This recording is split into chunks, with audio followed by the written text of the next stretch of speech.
दोस्तों ये last lecture है चैप्टर नंबर 5 का, जिसका नाम है इलेक्ट्रिसिटी। और इसके अंदर आपने ये देखा था कितने अच्छे क्वेश्चन का कलेक्शन ल्यूसेंट ने किया हुआ है।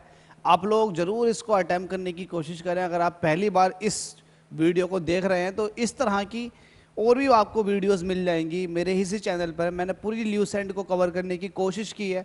हो सकता है कि आप अभी शुरुआत से पढ़ रहे हो तो आपको पता होना चाहिए कि कितनी वीडियो मैंने अपलोड कर दी है, लेकिन मैं पूरी तैयारी करा दूंगा आपको ल्यूसेंट की। ल्यूसेंट थियोरेटिकल पूरा कंप्लीट करा दूंगा धीरे धीरे, और इस वक्त ऑब्जेक्टिव चल रहा है तो इसको पूरा कंप्लीट करा देते हैं। जैसे ही आपका कोर्स कंप्लीट हो जाएगा फिर मैं आपकी जो भी आपके गवर्नमेंट एग्जाम्स होंगे उनसे रिलेटेड मैराथन क्लासेस लगातार लाइव चलाऊंगा। बहुत मज़ा आएगा आपको। बस साइंस पढ़ें आप, मैं साइंस में आपको स्पेशलिस्ट बना दूंगा अगर आप मेरे साथ बने रहेंगे तो। इस वाले लेक्चर को देख लेते हैं जिसके अंदर लास्ट 15 क्वेश्चन का कलेक्शन किया गया है। हमसे कह रहा है 3 पिन बिजली के प्लग में सबसे लंबी पिन को जोड़ना चाहिए। सबसे लंबी पिन के भाई अच्छे उपयोग हैं, उसको भी आप जान सकते हैं कि क्या क्या उपयोग हैं। ठीक है, एक तो पहली बात वो अर्थ वायर होता है। अर्थ वायर इसलिए किया जाता है क्योंकि सर्किट के अंदर अगर किसी भी रीजन से करंट की वैल्यू बहुत ज़्यादा हो जाती है, शॉर्ट सर्किट हो जाता है, तो जो थर्ड वायर होता है जिसको मैं अर्थिंग वायर कहते हैं उसमें करंट निकल के चली जाती है। आपने देखा होगा उसकी जो घुंडी होती है वो थोड़ी मोटी बनाई जाती है। मोटी क्यों? मोटी इसलिए बनाई जाती है क्योंकि मोटी चीज़ का रेजिस्टेंस कम होता है, और जहाँ का रेजिस्टेंस कम होता है करंट जो है कम रेजिस्टेंस वाले पाथ को फॉलो करती है, तो करंट उसमें से पास होते हुए अर्थ में चली जाएगी। तो ये इस्तेमाल होता है। तो हमसे कह रहा है कि 3 पिन बिजली के प्लग में सबसे लंबी पिन को जोड़ना चाहिए। बताओ किस से? जाहिर सी बात है अर्थिंग वायर होती है। अर्थिंग वायर ये सबसे लंबी पिन है, इसको हम अर्थ वायर कहते हैं, जिसको हम आधार सिरे से भी कहते हैं। इसको आधार सिरे से जोड़ना चाहिए। और ये आपको पता फ्यूज है। और ये वाली लाइव वायर होती है जो कि रेड कलर में होती है, ठीक है। और ये ब्लू कलर की है, फिर ब्लू कलर की जो होती है ये न्यूट्रल वायर होती है। आपको ये बेसिक बात है पता होनी चाहिए। चलो अगला क्वेश्चन देखते हैं।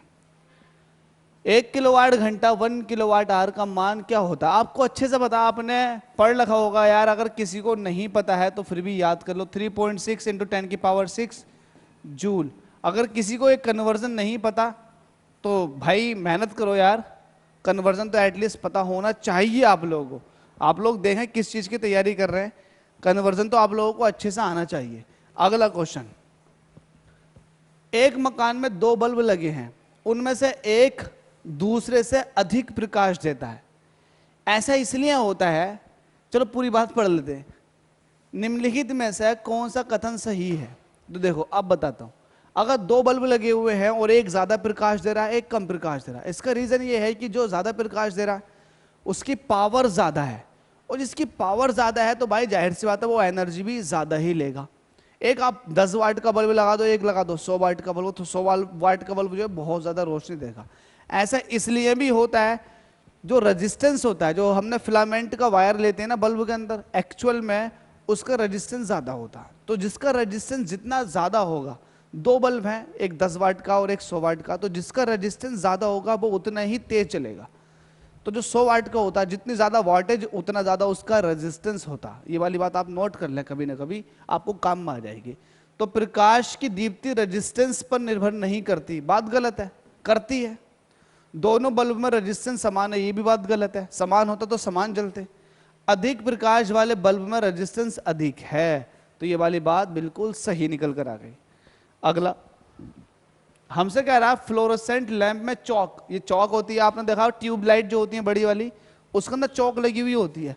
चौक का काम क्या होता है? चौक का काम सिर्फ इतना होता है कि प्रतिरोधकता जो है ना सर्किट की उसको कम कर सके। लिखा हुआ ना फ्लोरोसेंट चौक, तो भाई ये इसीलिए ही लगाई जाती है जो प्रतिरोधकता है उसको कम किया जा सके। हालांकि पूछा नहीं गया। चालक का विद्युत प्रतिरोध किससे स्वतंत्र होता है? किससे होता है? एक चालक है, उसका विद्युत प्रतिरोध तापमान से स्वतंत्र होता है? नहीं, तापमान पर डिपेंड करता है। कैसे? RT is equal to R0 1 + α/t। नहीं भाई, तो डिपेंड करता। अनुप्रस्थ परिक्षेत्र के क्षेत्रफल से स्वतंत्र होता है? नहीं भाई, इस पर भी डिपेंड करता है। कैसे? ρ इज इक्वल टू होता है RA/L। तो R जो है वो A का व्युत्क्रम अनुपाती है। तो इसका मतलब रेजिस्टेंस जो है वो टेम्परेचर पर भी डिपेंड कर रहा है, एरिया पर भी डिपेंड कर रहा है। तो इन दोनों में से तो आंसर नहीं होगा। तापमान पे भी डिपेंड कर रहा है और रजिस्टर एरिया पर भी। तो भाई ये दोनों तो आंसर नहीं होंगे। अब बात कर लेते हैं दाब और धैर्य की। धैर्य का मतलब क्या होता है? एक तरह से पेशेंस रखना, टाइम स्पेंड होने की एबिलिटी। तो भाई इस चीज को छोड़ करके आप दाब को देखें, दाब का दूर दूर तक कोई संबंध नहीं है इससे, तो इसका आंसर यही हो जाएगा। धैर्य तो इसमें रहता है, टाइम को आप धैर्य कह सकते हैं यहाँ पर। तो दाब इसका आंसर हो जाएगा। चालक का प्रतिरोध किससे स्वतंत्र होगा? दाब से है। ठीक है भाई, दाब घटाओ बढ़ाओ प्रतिरोध पर कोई मतलब नुकसान नहीं पहुंचेगा। यदि किसी प्रारूपी पदार्थ का वैद्युत प्रतिरोध गिराकर शून्य हो जाए तो उस पदार्थ को सुपर कंडक्टर कहते हैं। मैंने सुपर कंडक्टर के ऊपर एक सेपरेट वीडियो बनाई है, जाके सर्च करें super conductivity bye preparation Adda, आपको मिल जाएगी, तभी तो आपको फायदा होगा, आप चीजें देखेंगे तो ये होता है अति चालक, जिसको सुपर कंडक्टर कहते हैं।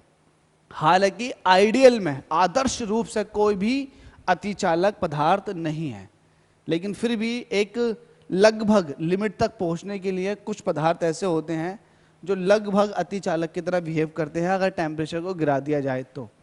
यदि किसी प्रतिरोधक तार को लंबा किया जाए तो उसका प्रतिरोध बढ़ जाएगा, क्योंकि हमें पता है प्रतिरोध जो होता है वो लंबाई के समानुपाती, लंबाई बढ़ाओगे तो प्रतिरोध भी बढ़ेगा। एसएससी ने 2012 में ये क्वेश्चन पूछा था।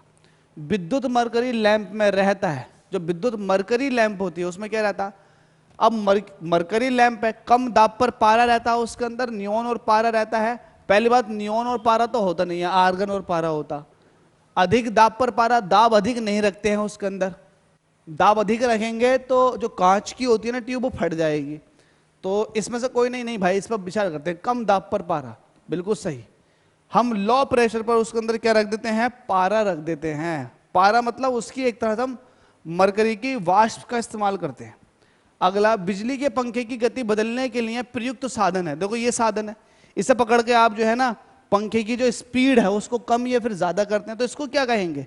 इसको हम रेगुलेटर कहते हैं। ये रेगुलेट करता है। ठीक है भाई। अगला क्वेश्चन, एमसीवी जो लघु पतन के मामले में, लघु पतन का मतलब समझते हो? Short circuit. शॉर्ट सर्किट को बोलते हैं लघु पतन। लघु पतन के मामले में विद्युत की पूर्ति को काट देता है, काम करता है। देखा होगा ये आपने एमसीबी, जब शॉर्ट सर्किट होता है तो ये गिर जाती है तुरंत। तो ये किस प्रिंसिपल पे बेस्ड होती है? एक्चुअल में एमसी के ऊपर, एमसीबी के ऊपर भी एक वीडियो बनी हुई है, आप उसे भी जाकर सर्च कर सकते हैं। MCB, working of MCB by preparation Adda, आपको मिल जाएगी। एक्चुअल में ये हीटिंग इफेक्ट ऑफ करंट पर डिपेंड करती है। किस पर? हीटिंग इफेक्ट पर।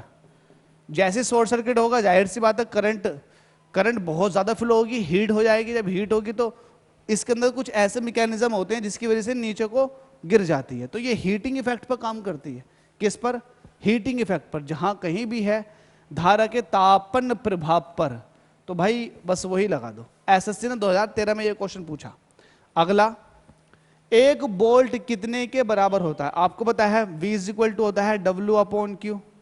अगर मैं एक बोल्ट करूंगा तो जाहिर सी बात है मुझे एक W मतलब एक जूल, W क्या होता है? जूल होता है, और Q क्या है? एक कूलाम चार्ज है। तो इसका मतलब एक बोल्ट जो होगा वो एक जूल अपॉन एक कूलाम के बराबर होगा। तो एक जूल अपॉन एक कूलाम कहाँ है? बी ऑप्शन में है। इतने हल्के क्वेश्चन पीसीएस वाले पूछ रहे हैं यार, आप लोगों के लिए तो बड़े इजी हैं यार, सब चीज बता रखी है।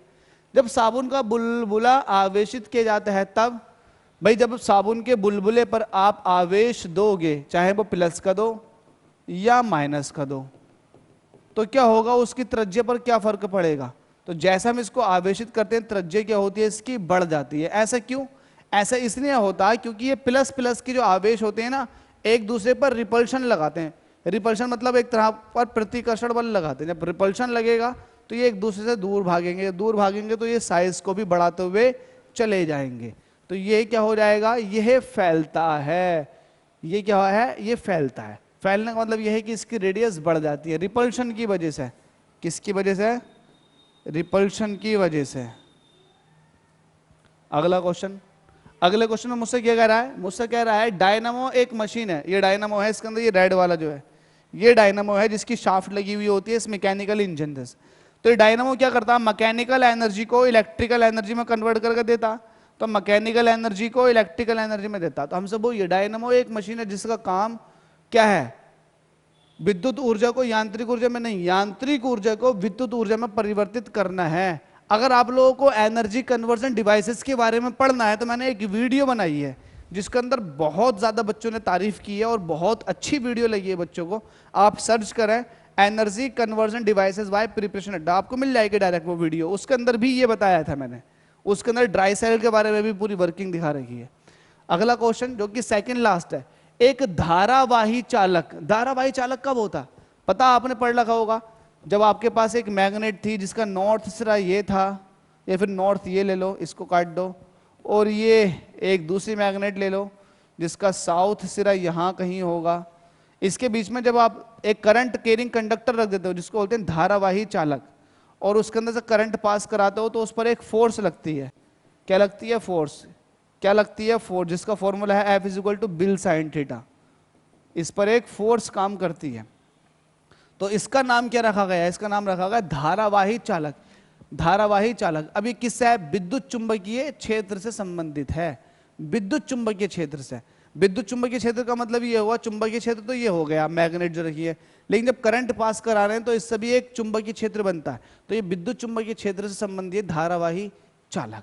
ठीक है भाई, इससे भी समझ सकते हैं और भी बहुत सारे डिवाइसेस हैं जिसके थ्रू आप ये वाली बात समझ सकते हैं कि एक धारावाही चालक किसको कहते हैं।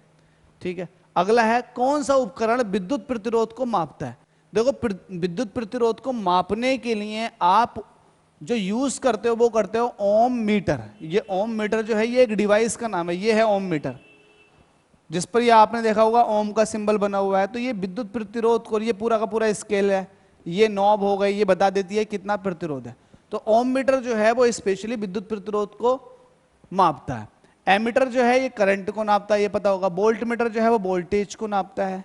पोटेंशियोमीटर जो है ये वोल्टेज को भी नापता है और इंटरनल रेजिस्टेंस को भी नापता है। फिलहाल हमसे पूछा था विद्युत प्रतिरोध को, तो वो है ओम मीटर। इंटरनल रेजिस्टेंस किसी भी सेल का उसको नापता है, तो ये एक बहुत ज्यादा प्रिसाइज चीज है पोटेंशियोमीटर। तो यहाँ पर जो आंसर करेक्ट है वो है ओम मीटर। ओम मीटर स्पेशली रेजिस्टेंस को मेजर करने के लिए इस्तेमाल किया जाता है। तो इसका आंसर क्या हो जाएगा? ओम मीटर। आई होप हमारे सारे क्वेश्चन खत्म हो चुके हैं। तो भाई ये चैप्टर पूरी तरह से खत्म। आई होप आपने एंजॉय किया होगा। अगर चीजें किसी को भी समझ में नहीं आई तो कमेंट कर दें, कमेंट कर दें भाई कि आपको ये चीज समझ में नहीं आई। हो सकता है मैं आपके लिए उस चीज के ऊपर डिस्कशन करूं या उसकी एक सेपरेट वीडियो बना दूं। Thank you so much.